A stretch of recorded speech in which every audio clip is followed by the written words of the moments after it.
For the next 10 minutes or so, as the music plays, we invite you to just relax, close your eyes, rest in the presence, and hold space.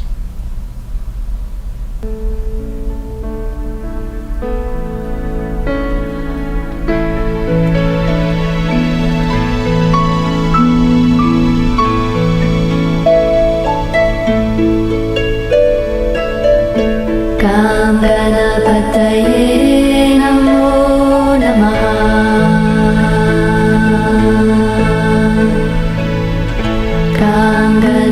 Ganapataye namo namaha. Ganapataye namo namaha.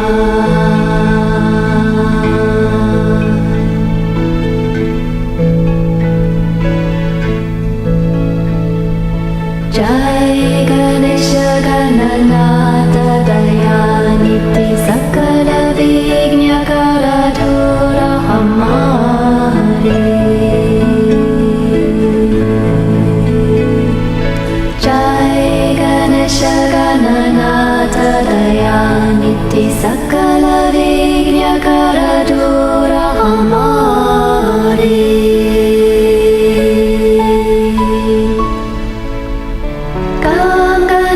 Ganapataye namo namaha.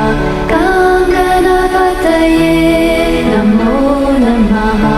Ganapataye namo namaha. Ganapataye namo namaha.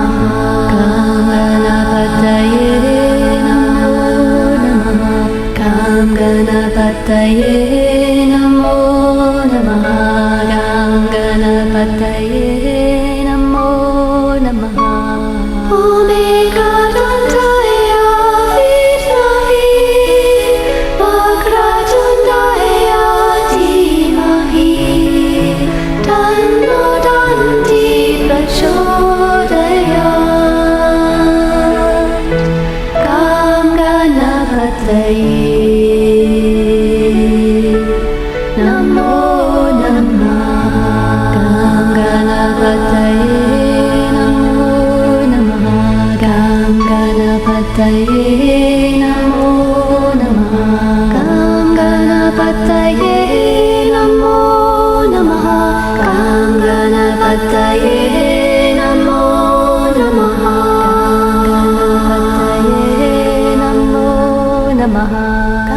Ganapataye namo namaha.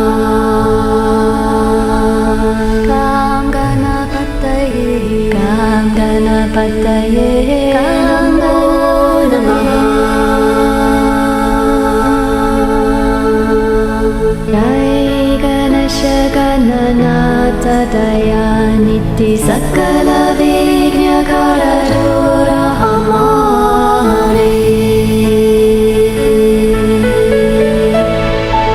Jai Ganesha Gananatha Dayaniti Sakala Vignya Karadura Hamare.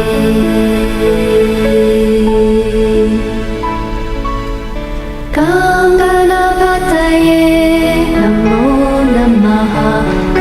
Ganapataye namo namaha.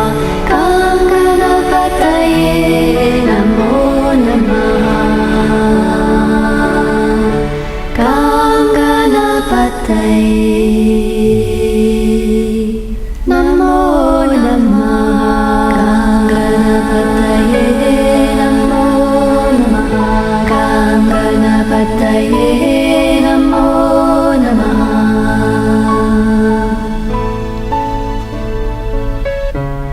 Om Vakratundaya Mahakaya Suryakoti Samabhrava Nirvigyam Kuru Me Deva Sara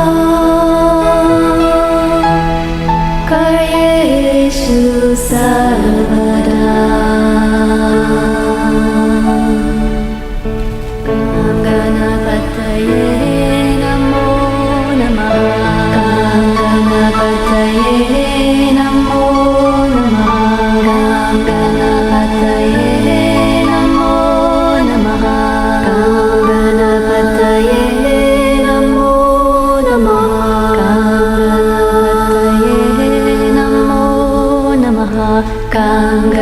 Ganapataye Namo Namaha.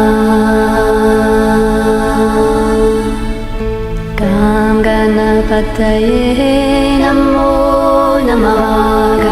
Ganapataye Namo Namaha.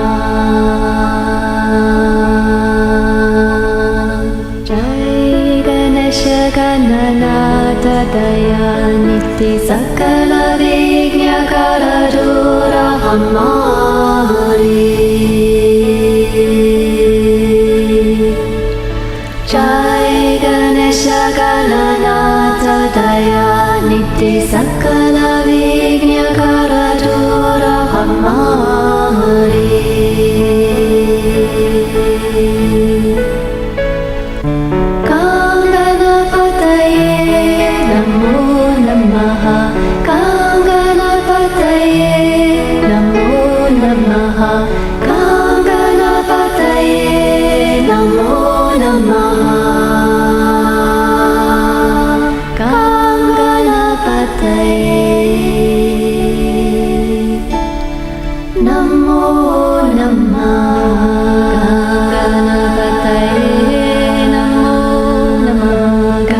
Ganapataye Namo Namaha.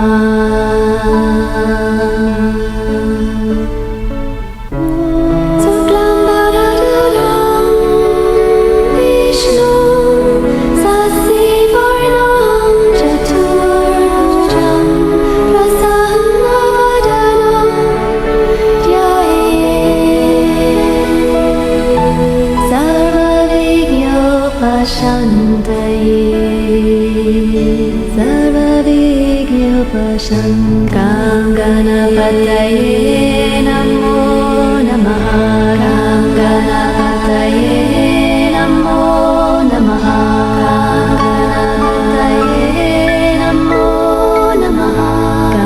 Ganapataye Namo Namaha.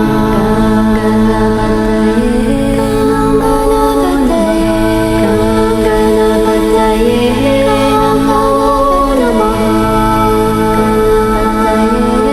Namo Namaha.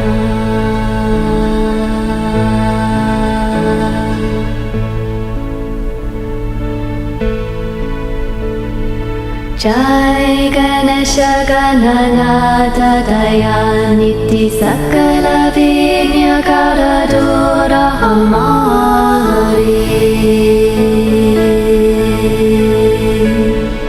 Jai Ganesha Gananatha Dayaniti Sakala Vigna Karadura Hamari.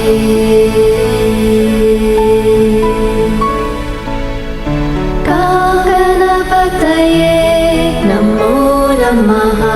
Ganapataye Namo Namaha.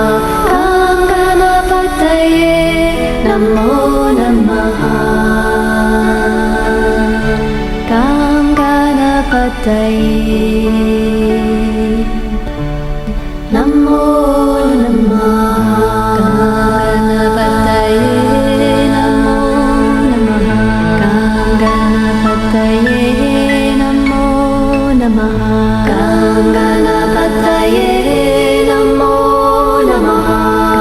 Ganapataye Namo Namaha.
Namaste. Namaste. Welcome to our weekly online Satsang.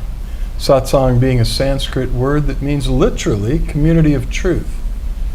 So what we're really talking about with the Satsang is whenever two or more people on the path of awakening into oneness and the flowering of the heart in oneness with the divine come together to share their journeys, to share their presence, we have a Satsang.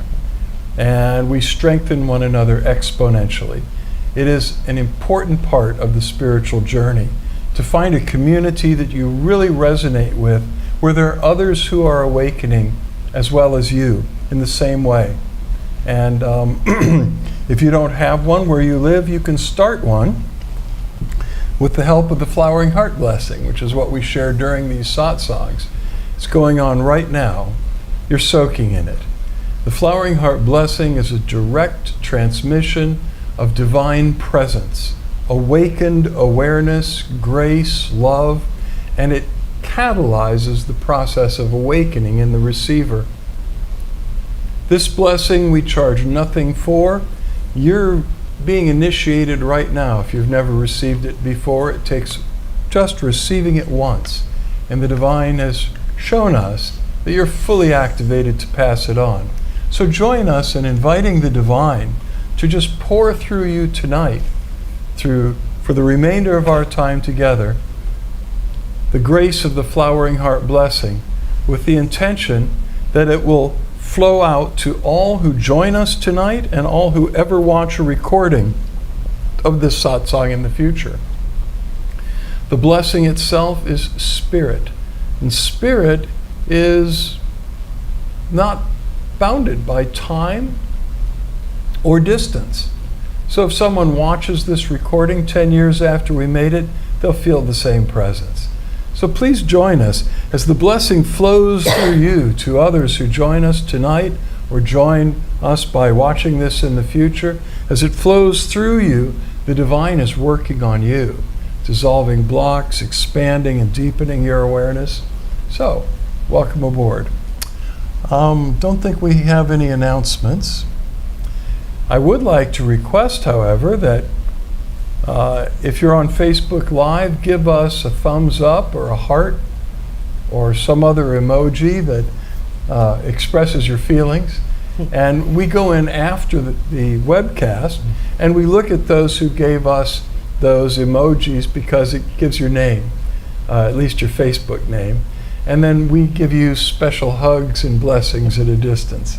If you're on Vimeo, just enter your name in the chat, say hi or namaste, and we'll send extra blessings and love to you as well. We like to open it to questions and answers on the spiritual journey. Can be about anything relating to spirituality.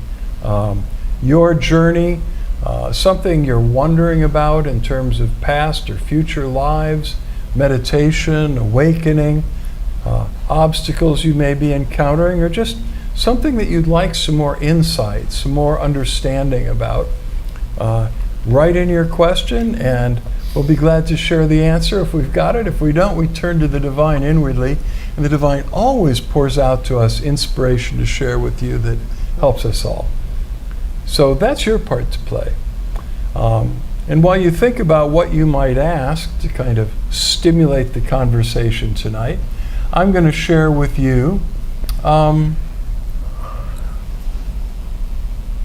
which one am I going to share with you tonight? Okay, I'm going to do this one. From inspiringquotes.com, where a group of authors from all over the place share timely little articles of 1 to 3 paragraphs and then a list of quotes that shed light on that subject. Tonight we're going to look at 15 quotes on letting go of regret. And this was by Paula Bennett. She's a writer based in Brooklyn, New York, who writes a fortnightly newsletter that treasures the mundane, called Small Histories. You can find her on Instagram at Paula Bennett, Paula Bennet. And thank you again, Paula. We've shared quite a few from her. So here are 15 quotes on letting go of regret. At one point or another, every one of us has wrestled with regret. We wish we'd approached a situation differently or taken opportunity when it presented itself. As writer Kurt Vonnegut once said, quote, "Of all the words of mice and men, the saddest are, 'It might have been,'" unquote. It's human nature to grieve our disappointments. But it can be risky, even damaging, to let the past overshadow the present. The present. Overshadow the presence too, yeah. Regret doesn't have to be a wound we carry around. In fact, our regret can act as a compass to our happiness. It helps teach us what we actually want from ourselves and our lives. Instead of dwelling on our mistakes, we can use them to move forward. The following quotes from authors, athletes, and artists remind us that regret is a natural part of the human experience and can even be a tool if we handle it with care. So here we go. Your regrets aren't what you did, but what you didn't do. So take every opportunity. Cameron Diaz. One day, perhaps, you will see for yourself that regrets are as nothing. The value lies in how they are answered. Stephen Erickson, author. I don't believe in regret. I feel everything leads us to where we are, and we have to just jump forward, mean well, commit, and just see what happens. Angelina Jolie. Finish each day and be done with it. You have done what you could. Some blunders and absurdities no doubt crept in. Forget them as soon as you can. Tomorrow is a new day. You shall begin it serenely and with too high a spirit to be encumbered with your old nonsense. Ralph Waldo Emerson. Make it a rule of life never to regret and never to look back. Regret is an appalling waste of energy. You can't build on it. Catherine Mansfield, author. I'd rather regret the risks that didn't work out than the chances I didn't take at all. Simone Biles. To regret deeply is to live afresh. Henry David Thoreau.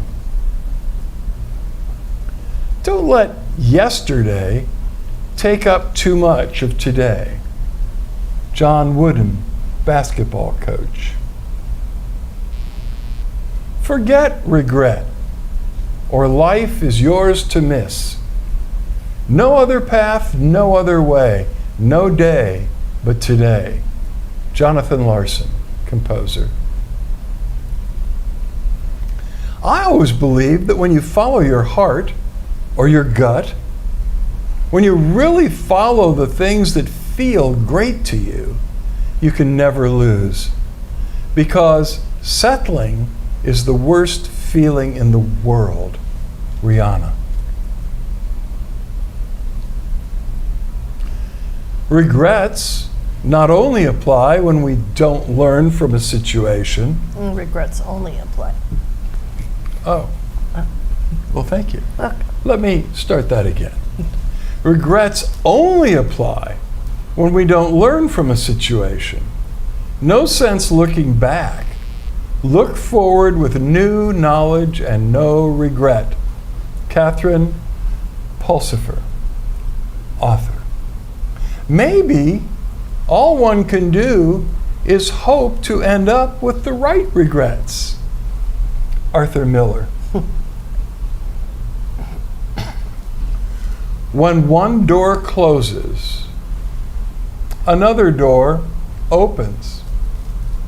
But we so often look so long and so regretfully upon the closed door that we do not see the ones which open for us. Alexander Graham Bell. There are two kinds of guilt. The kind that drowns you until you're useless, and the kind that fires your soul to purpose. Sabah Tahir, novelist. We should regret our mistakes and learn from them, but never carry them forward into the future with us. Lucy Maud Montgomery, novelist. Pretty useful stuff if I don't misquote it. Okay, well, let's see. What do we have back here?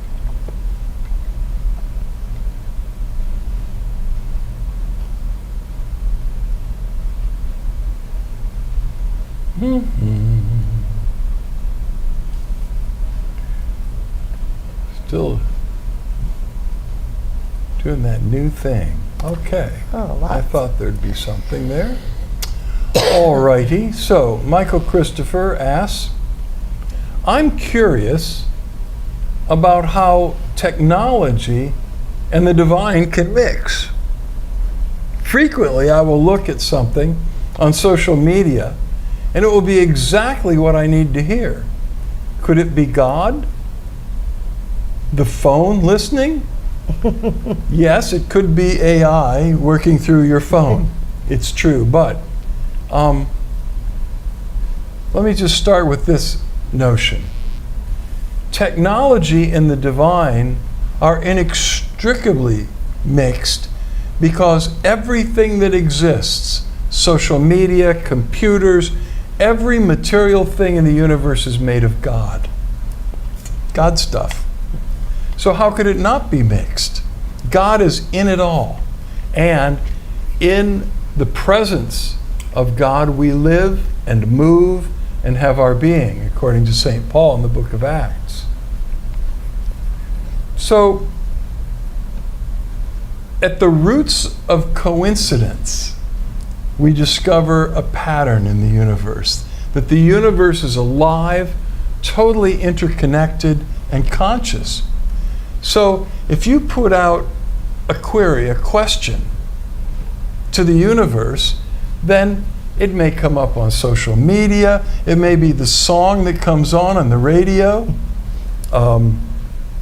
Like I shared on last Wednesday night, you were here, about I had a friend that felt so ripped off with all the talk about extraterrestrials and UFOs that he'd never had an encounter with one. And we're walking home with no transportation in the dark in Northern California, and this car pulls over and throws open the door, and the car is playing the theme song from Close Encounters. You know, the part where they're communicating with the aliens, do-do-do-do-do, which blew both of us away because we had just talked about how have these paranormal experiences, synchronicity seems to be at work. Well, of course, because everything we're experiencing is inside the divine presence, which raises a lot of other questions like, why is there bad stuff even allowed to happen when it's all happening inside of God? Free will. There are all of these countless sentient beings who have their own sovereignty to choose for themselves.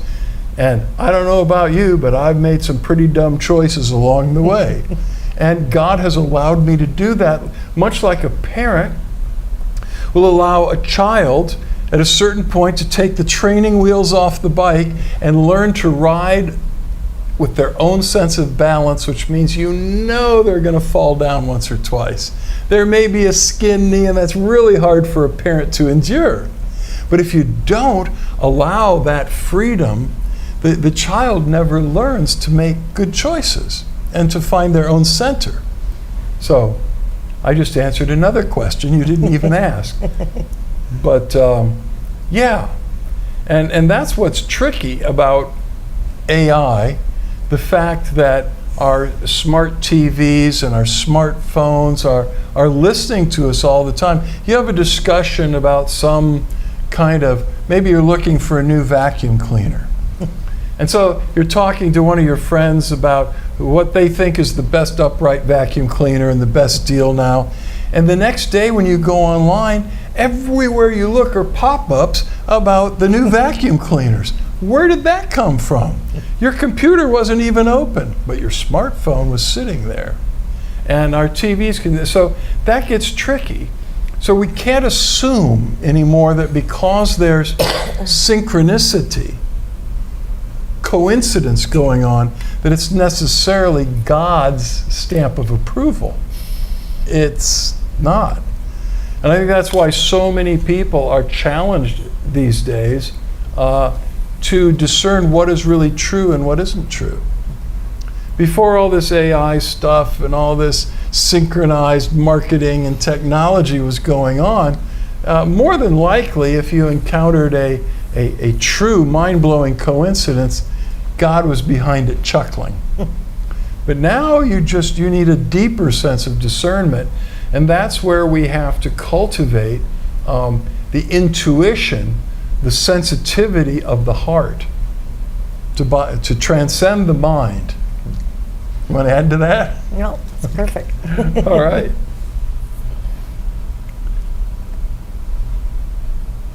Ekaterina asks, what do you think about some popular rituals like the cleansing with an egg or with salt and vinegar, the red cord for evil eye, the herbs for the aura, etc.? Well, sounds like, and I know you live in beloved Mexico. I love Mexico. But there's tremendous traditions of folk magic and medicine that when I lived in Mexico so many years ago, we commonly called it brujeria, which was witchcraft, and not necessarily in the sweet sense, because I mean, Wicca in its purity can be a lovely thing. It's a pagan path, but it basically is full of spells and magic, but there's a rule right at the beginning, and ye do no harm, do as you will. So to use magic to interfere with other people's free will, that's black magic. And there's a lot of it in brujeria. So when you mention, I'm not familiar of cleansing with an egg. Are you? Mm-hmm. What do?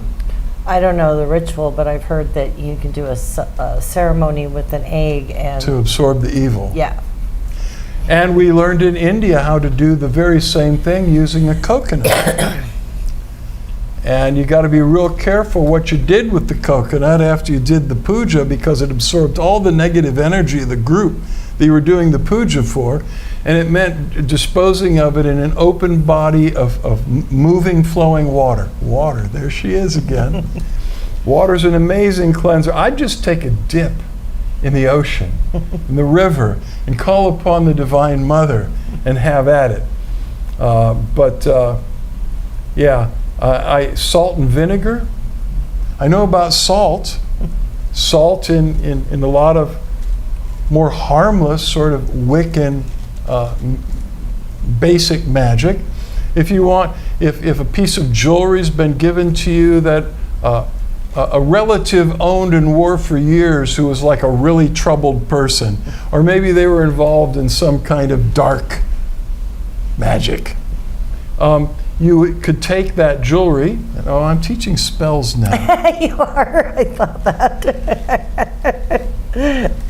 Scratch that, erase it. But some of these, this basic sort of earth magic calls for soaking stuff like that in salt water. There's more to it, and I'm not telling you, so I'm... Vinegar's a great cleaner. I don't know about cleanser, but Vinegar, yeah, I don't know great about for that. cleaning sinks and mirrors and Sure. Now, the red cord for the evil eye, that is some pure folk magic from somewhere. No. No, Katerina. I hope you're laughing now because... go within.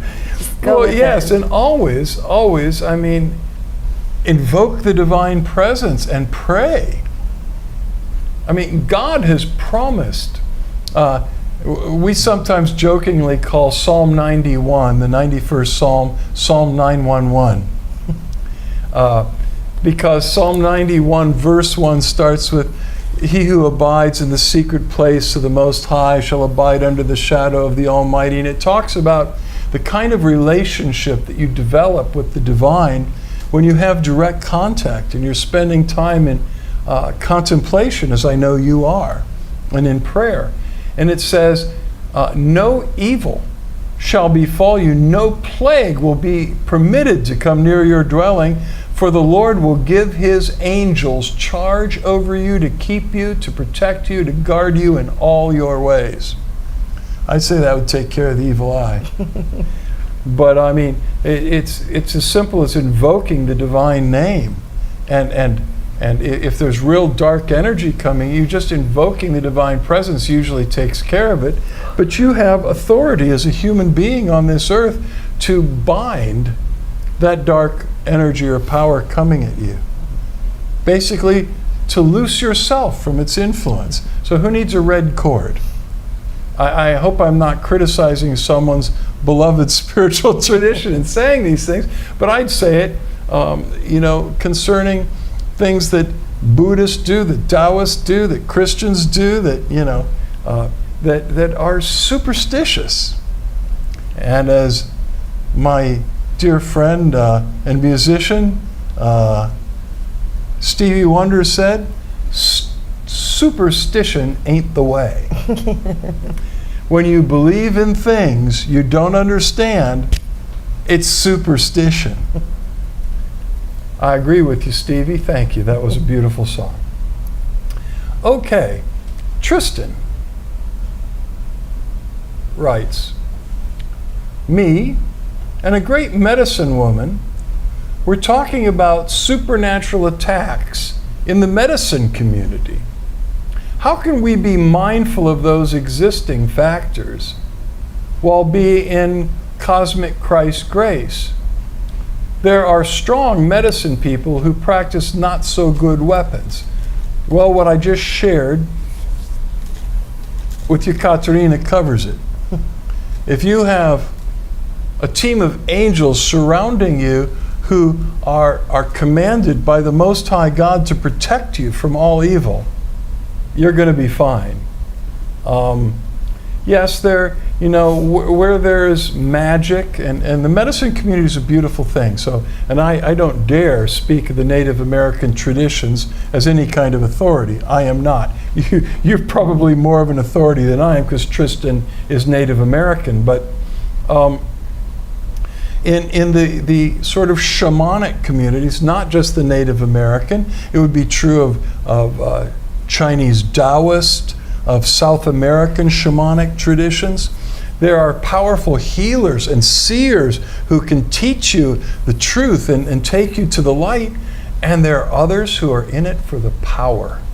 They're in it for the power and the glory. And so you can run into that in various spiritual communities, and call on the divine presence. And you can learn more in your own tradition about, I learned certain ways of dealing with negative spirits as a young Taoist priest under a Chinese master. I learned other ways, certainly, to deal with it when I became ordained in the Christian tradition as a healer exorcist. There are specific scriptures and divine words that have been given to banish and to to terminate those attacks. But I'm saying that the best thing, and you've heard me say it many times, and I'll say it again tonight, when you come into a room and you go, oh my God, this place is full of darkness, I don't like this, turn on the light. Do that first, and by that I mean it figuratively. Invoke the divine presence before you pull out the sage, before you pull out the incense and the holy water and the blessed salt and start throwing it everywhere, which are powerful things to do. And I'm sure that your medicine woman friend has things from your and her tradition that are very beautiful. So you might ask her. But honestly, the only true safety in the universe is to abide in the presence of the living God. Just my opinion. No, it's not just my opinion. It's the opinion of great seers and sages and saints. Okay, Tristan asks another. Can you share your memory of when you met Baba Muktananda? Oh, you're asking for it. Who were you back then? And what was happening in that era? And how did you meet Baba? And what does it mean when we meet holy gurus like Baba? I suppose we should, to include everyone, explain that Baba Muktananda was a close disciple of Swami Nityananda, a great Siddha, enlightened Siddha yogi in India. And Baba Muktananda received Shaktipat, which is a transmission of divine energy from his guru Nityananda that awakened Muktananda's consciousness in a dramatic way and caused his kundalini to unfold. I think the whole journey took about 2 weeks. And he writes about it in detail in Satchit Leelas, the Play of Consciousness book he wrote about his own journey and experiences. It's a good read. I hadn't read it. I was a senior disciple of a Chinese Taoist master, a master of many things, meditation, a Taoist master of the Taoist internal system, or Negong, which is the Chinese Taoist form of Kundalini Yoga. And he had raised my Kundalini in a powerful way. I learned a special transmission called the 5 Dragons. Don't get scandalized. Chinese dragons are good. They're nice. Not those earth dragons from Western Europe that knights went out and slew.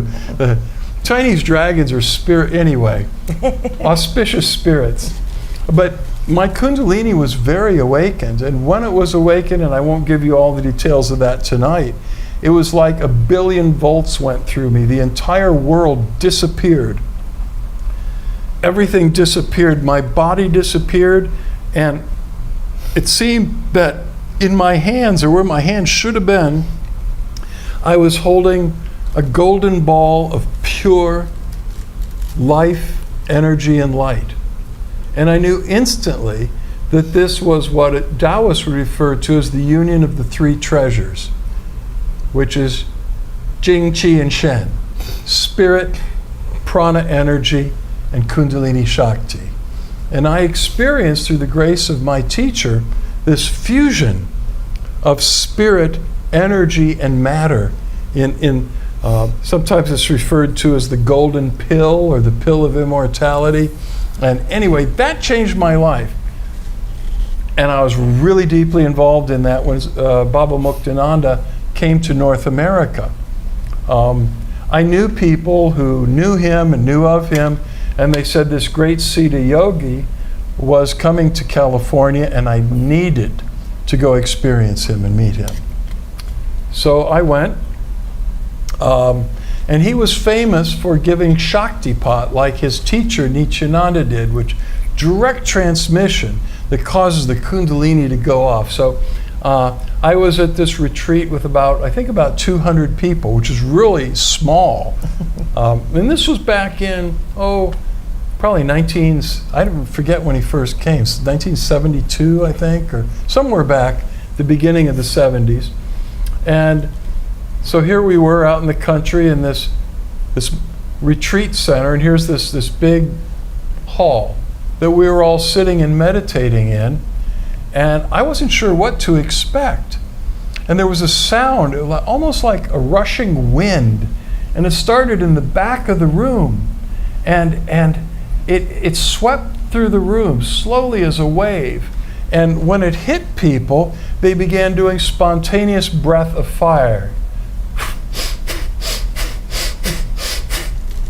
People that didn't know what breath of fire was are doing this wild, intense breath of fire. And their bodies were going forward too on the exhale. And that was wild to watch.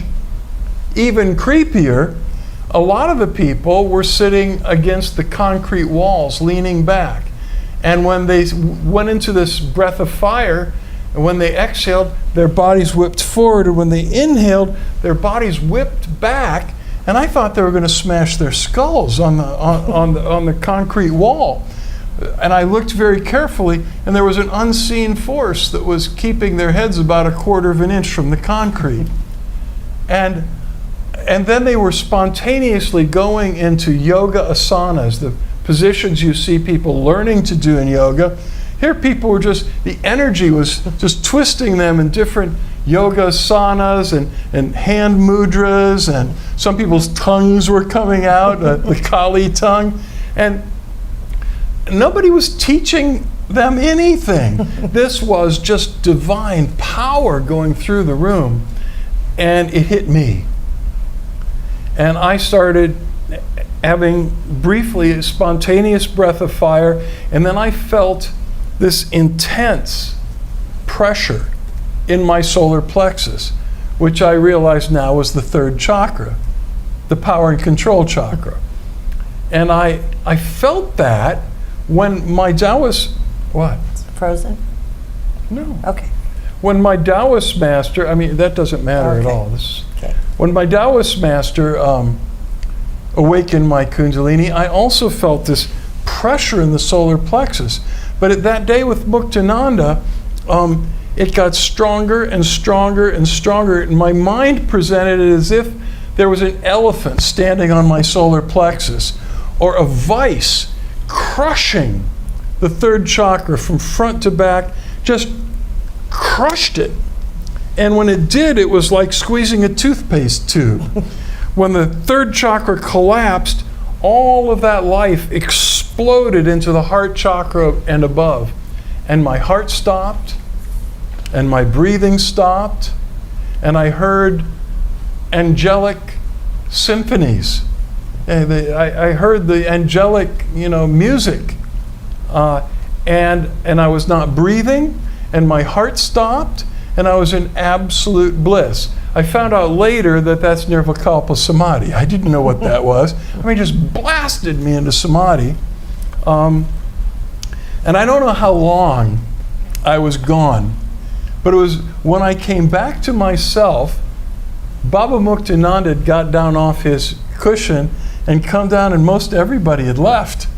And he came and he was standing right in front of me, just smiling. And he called to his assistant and asked him to prepare and bring me a cup of chai. That was the first time I ever tasted chai. Now that's, people, it wasn't, we were just learning about these things in the late 1960s, early 70s. And so I drank chai and I loved it. And I came to consequent darshans with Baba, and I shared my experience. He said, oh, that's a very high yogic state. He didn't name it, but I found out since what it was. He said, that means I'm your guru. And I went, what? He said, anyone who raises your Kundalini like that is your guru. And I said, but the thing is, my Kundalini was already awakened, and I already have a master. And he was like, So there was that. He was gathering disciples, and he sometimes would gather them from other masters' flocks. But I'll tell you, at that time, what he was delivering was incredible. So that's when I met Baba Muktananda. Not everybody had experiences like that, but my goodness. I think it's because my Kundalini was already so fully active. And so when he gave me Shaktipat, and he didn't touch me or look at me, it wasn't like that. It came through the room like a wave. The next day I was scheduled to receive Shaktipat from him. And I went through the whole ritual. I came up and I brought him a gift, and he took his peacock feather and he tapped me and I went, doesn't this guy even remember what happened to me yesterday? I mean, I didn't need that then. But yeah, amazing. So he shared very powerful Shaktipat with countless Europeans and North Americans. And I think that I watched his health degrade very rapidly. He went through a point where he had multiple strokes. And I felt that I was certain in my heart, and I still believe that in giving so many Americans Shaktipat, he took on a lot of karma, which was a great service, but I think that cut his life shorter than it might have been. And the Shaktipats that I saw happening seemed to be weaker, and he seemed to be, well, strokes are debilitating. And at one point they estimated that he might have had hundreds of them. So, but a mighty, mighty Siddha yogi. So, and I know you're really into Baba Muktananda and the Siddha yoga tradition, so there you go. I've never shared that on the Satsang webcast before. All right, I'm going to do another refresher and see if we got anything else here.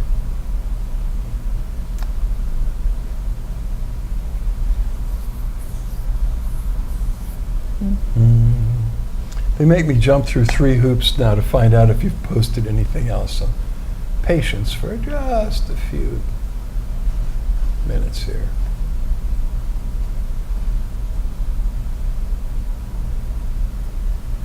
Yep, there's more. Have I had Nityananda Darshan in the astral form? Interesting that you asked that.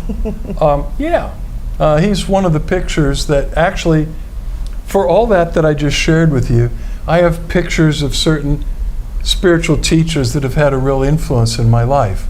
And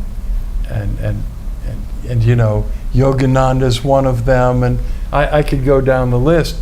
But actually, I don't have a picture of Baba Muktananda. I have a picture of Nityananda. So yeah, a great yogi. And Tristan also writes, trippy question aligned with Catalina by coincidence, laughing out loud. Oh, yeah.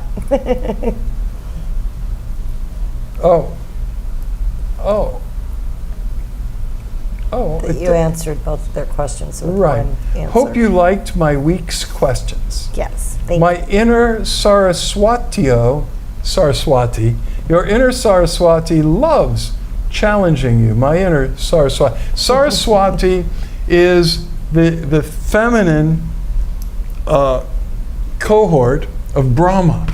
Brahma, Vishnu, and Shiva. Saraswati of the 3 forms of the Divine Mother, the other being Vishnu's consort. Parvati. No, that's Shiva. This is terrible because I know her well. Goddess of wealth and Lakshmi. And Saraswati. Saraswati is the most subtle. And she is really the one of wisdom and music. And it takes, I'm told by experienced yogis and kirtan masters, that it takes more work to actually make contact with Saraswati.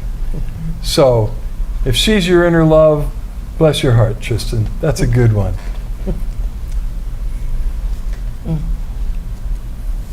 So, my inner Saraswati loves challenging you to bring out the big cannons of knowledge. That's sweet. Thank you. And thank you for your wonderful questions.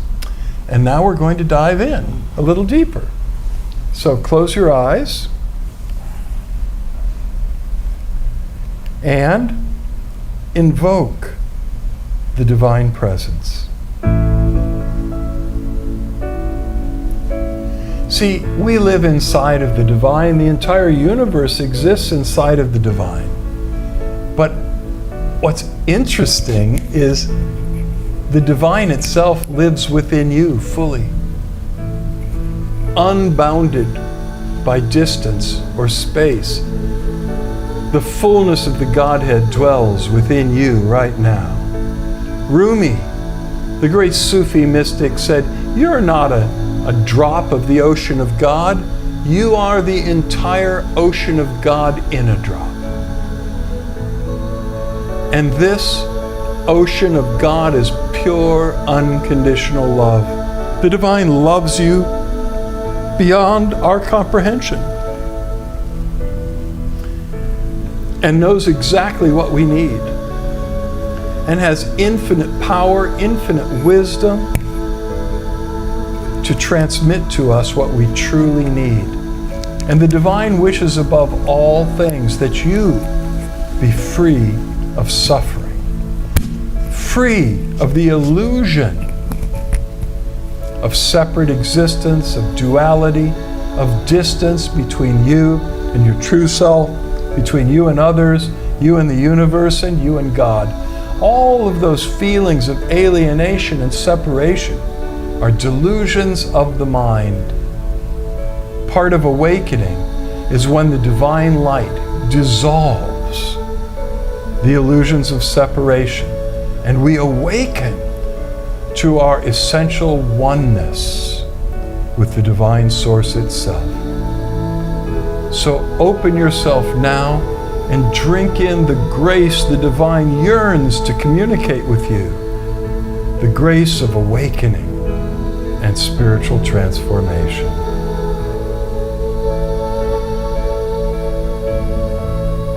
Christ said, "If any of you thirst, come and drink.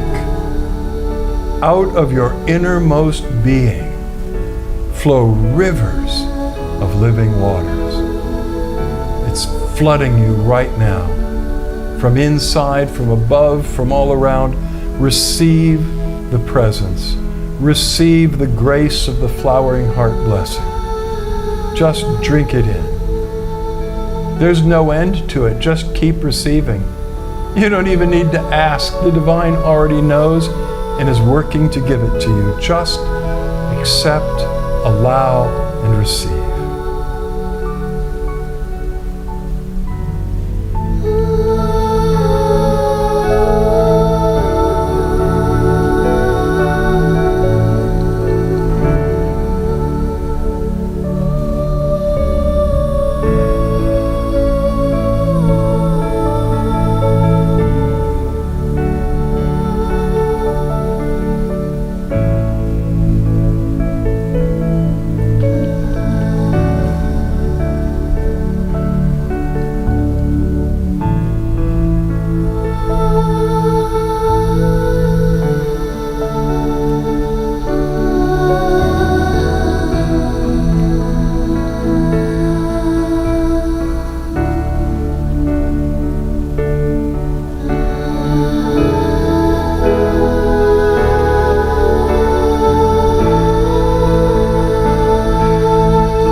Keep drinking it in.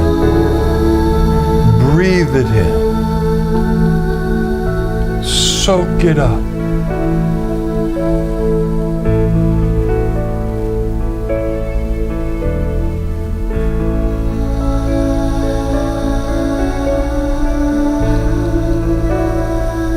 Let it melt away all of your suffering, all oppression, all dis-ease, and flood you with divinely inspired ideas and goals and plans.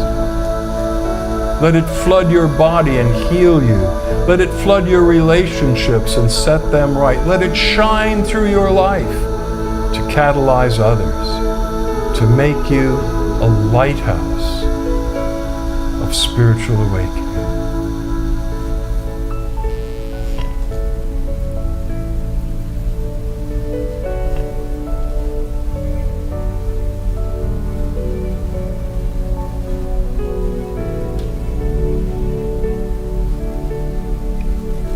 Imagine us now sitting in a circle together.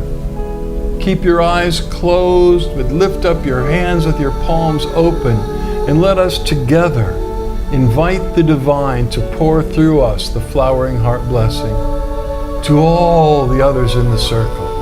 As it flows through each of us, on its way into the others, it transforms us. Let the presence flow through you. It's not you who do it or even knows how to do it. Just give the divine permission, and the divine does all the rest.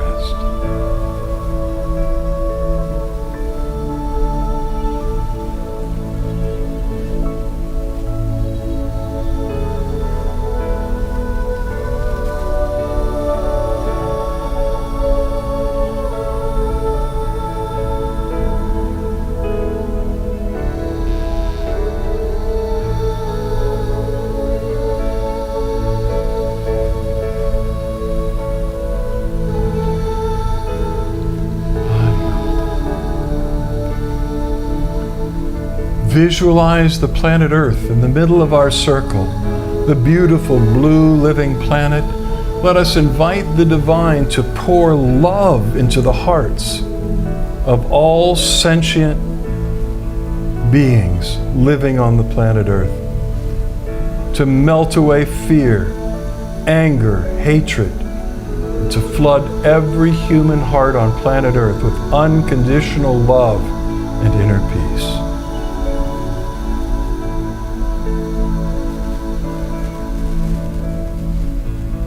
Let us invite the divine to heal the earth itself, this beautiful planet, to heal the skies, the waters, the lands, the flora and the fauna, all living things.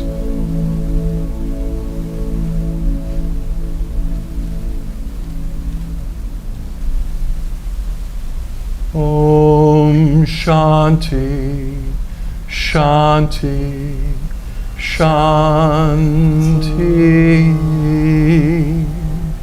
Om, peace, peace, peace. Now relax your hands in your lap. When you're ready, open your eyes and begin to make direct eye contact with Suzanne and or me. Just keep gazing at least one of our eyes. As the light meditation begins, Suzanne and I are flooded with oceans of divine grace and light and love, and it's pouring out to you through every fiber of our being, especially through our eyes, the windows of the soul, as you just keep looking at one of our eyes, at least. The light streams out through our eyes, in through your eyes, into your spiritual heart, causing the light of awakening to grow brighter and brighter, and the fires, the flames of divine love to grow stronger and stronger and stronger within you. Just relax, receive, and allow.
Close your eyes now.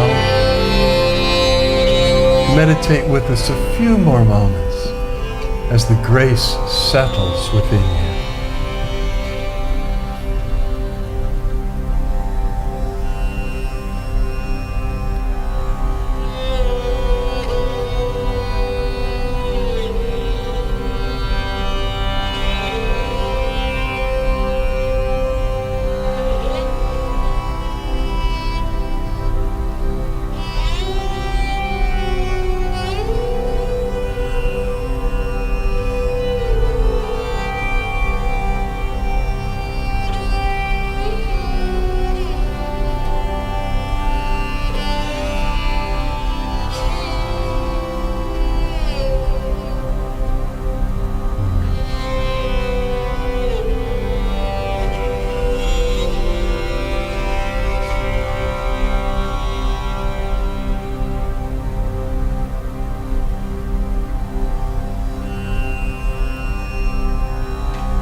Now keep meditating as long as you like, as long as it feels nice to you. And or lie down in Shavasana. To lie in Shavasana is to lie in a comfortable place on your back with your eyes closed, your arms loosely at your sides with the palms open, turned upward. And let yourself dissolve with gratitude in the divine presence. We love you very much. Much love, light, and blessings. Know that the divine within us beholds the divine in you, and we bow to you.